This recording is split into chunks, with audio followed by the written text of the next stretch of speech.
What's up, you guys? Welcome back to the channel. Thank you so much for clicking on today's video. So this video has been very highly requested. I have had many people send it to me. I actually live reacted to this video on the channel during one of the live streams. If you guys want to, make sure that you are getting notifications for the live streams, make sure you obviously subscribe, but then hit the bell and get all the notifications so you can join us. It's been a lot of fun and I've been really enjoying doing the live streams for you guys. A lot of people that were in the live stream were like, you should really make a video kind of talking about the stuff that you talked about in the live stream. So that's what we're going to be doing today. So we're going to be talking about Dr. Mike, and he recently made a video where he was responding to people basically calling him fatphobic on Reddit. Now, obviously, I'm super interested in this topic because you guys know I myself have been called fatphobic very many times in the past. I really want to like Dr. Mike on YouTube, but he really has some fatphobic tendencies.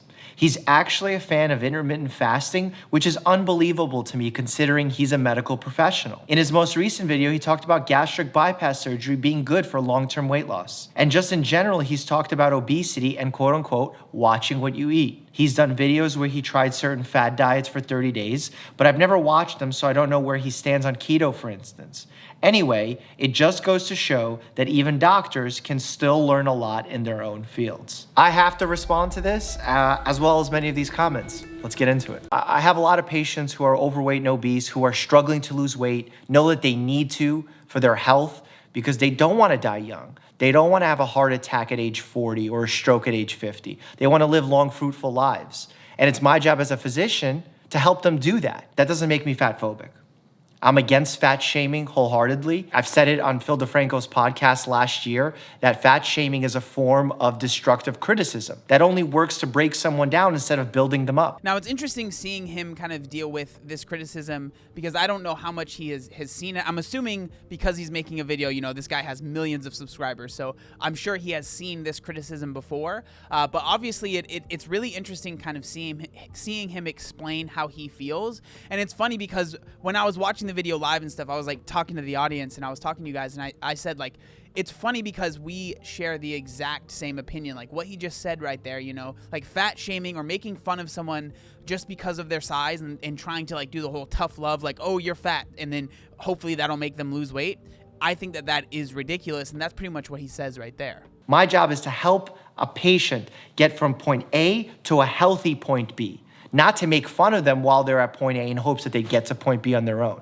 No, we're a team, and we have to do that together. I love that he says that we are a team, and I think that more than anything, that is something that doctors can really take home and take to heart when they are speaking with someone, that is dealing with obesity, because I know that for me in the past, I would go to the doctors and they would just look at how big I was, and there wouldn't be any conversation about anything other than you need to lose weight. So I understand that criticism from people of the health at every size, fat positivity community, that a lot of times you'll show up to the doctor's office and all they want to do is talk about your BMI or talk about how you just need to lose weight and that'll solve all your problems. While I do 1000% believe that weight can be the cause of many problems, which I'm sure we'll get into in this video, it is not going to be the cause of every single ailment that someone's going to have just because they are overweight or obese. In his most recent video, he talked about gastric bypass surgery being good for long-term weight loss. Yeah, evidence shows that gastric bypass, for those who are morbidly obese, has better long-term outcomes than dieting or just medical treatment with medications. That being said, it's not the only solution. It's not the right solution for everybody. And there's also different types of bariatric surgery. There's many options and you have to discuss them with your doctor to find out what's right for you. But just poo-pooing the entire industry is wrong as well. Because not only does bariatric surgery help you lose weight, but it also gives you better control of your cholesterol, better control of your blood sugars, so much so that in patients who've had bariatric surgery, we've put their diabetes into remission. I mean, that's huge. I really like that he does talk about the gastric bypass surgery or just weight loss surgeries in general. Now, I used to definitely have a different opinion about weight loss surgeries, especially when I first started my channel. When I first started like posting about my weight loss, I used to make a big deal about doing it naturally, right? And I still think that is how most people should try and do it, right? The way I think about weight loss surgery now is it should be the absolute last option, right? I know that there's a ton of different types of surgeries, which he talks about, but for most of them, you are doing something to your body that you can't undo, right? You are surgically maybe removing pieces or whatever it might be, but you are surgically changing the inside of your body. So I think if you are going to go down that road, it should be the absolute last option, but it is truly an option for some people. And in general, he's talked about obesity and watching what you eat. I mean, I've definitely talked about obesity. It's well proven that if your BMI falls under the obese or morbidly obese range, you're facing extra risks to your life. You are gonna have more illness, you're gonna have a lower quality of life, and frankly, a shorter life than someone who is not obese. Does that mean that it will be true all the time? No. These are risk scores. These are averages. Also, many people are quick to point out that the BMI scale is super flawed. It's not a perfect system. And the BMI number alone should never be used as a sole indicator of someone's health. Remember, we don't treat lab values. We don't treat numbers. We treat patients. So you look at the BMI number and then look at your patient. So if I see a very strong gentleman in front of me with big muscles and a six-pack and his BMI falls under the obese category, no, I'm not gonna think he faces serious health effects because his BMI number is high. We have to use some logic there. This is probably my absolute favorite part of the video where he's talking about BMI, because the person that he's talking about right there is me. So I am 5'8" and I weigh 210 pounds. So my BMI, I believe, is over 30, and that is considered obese, right? So if I were to go into a doctor's office and all they did was look at my BMI, they would, and they didn't even look at me, right? They would say, you have to lose weight, you're obese, right? But if you use common sense and look at the person in front of you and you're like, okay, this person obviously has a lot of muscle, you know, or whatever it might be. Like, you're not going to just obviously like look at the number and be like, you need to lose weight.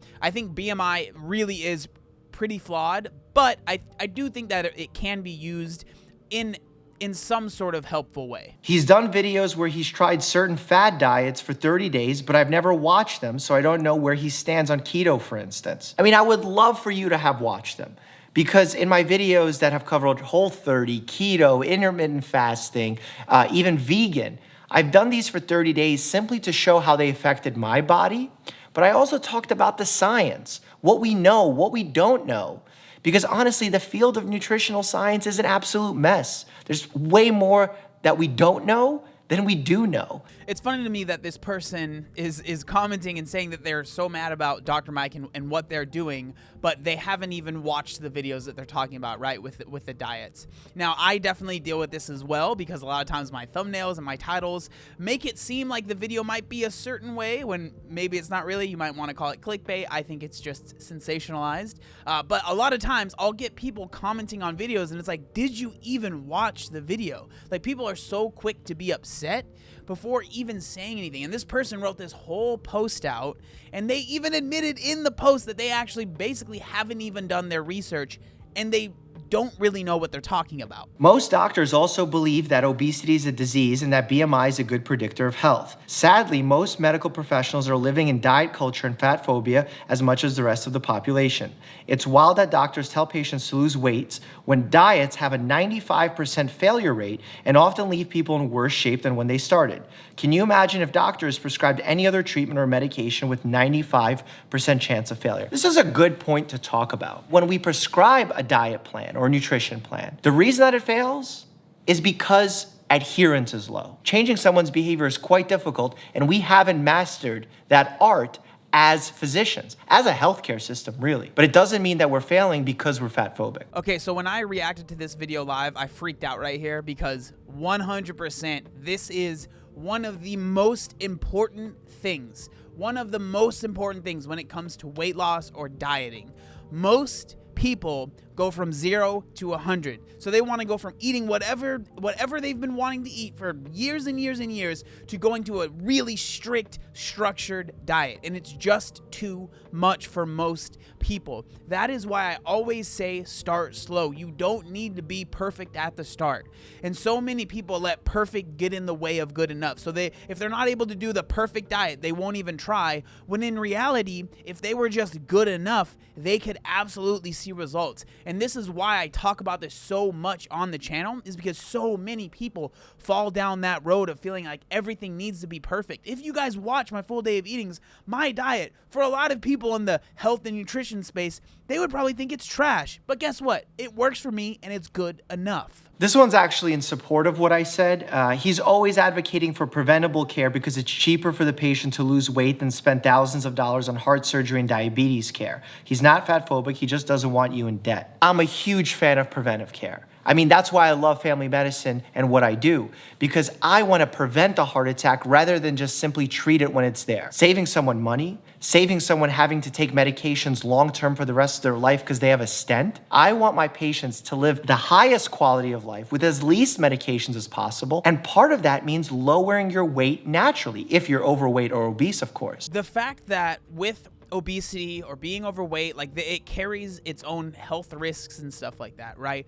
But the fact that this is something that we can absolutely take control of and stop and sometimes even reverse different things, diabetes or whatever it is that we might have from that, you know, obesity or being overweight, I think that's unbelievably incredible. And if you can do that and you can stop yourself from having some sort of disease, like why would you not try everything that you can to make that happen? So I think all in all, you know, the people that are being critical of Dr. Mike, I'm sure some of them are, maybe a lot of them are doing it in bad faith and are kind of just mad at any doctor. But I do believe that there is genuine criticism that could be levied against doctors, just like he said in his video. There is not enough learning, I believe, as far as nutrition and stuff like that. And then as far as the BMI is concerned, I think that it is flawed. It's definitely not perfect, but I think if you use it with a little bit of common sense, it can be helpful. But again, I can understand where some of the criticism is coming from, but I don't think that going all the way to say, you know, especially Dr. Mike is fat phobic is going to help anyone that might feel like the medical system is a little bit flawed. But there you guys go. Thank you guys so much for watching today's video. Again, if you want to check out the live streams, they're obviously just here on this channel, so make sure you are up to date with all of your notifications and stuff like that so you can be notified when I go live so we can all hang out. It's a really good time. But thank you guys so much for watching today's video. Make sure you like, comment, and subscribe. There is one other thing that I wanted to say. Oh yeah, look how buff I am. Ugh. Obey the warning signs, and when there are flashing lights or wigwags, don't attempt to cross until they come to a complete stop.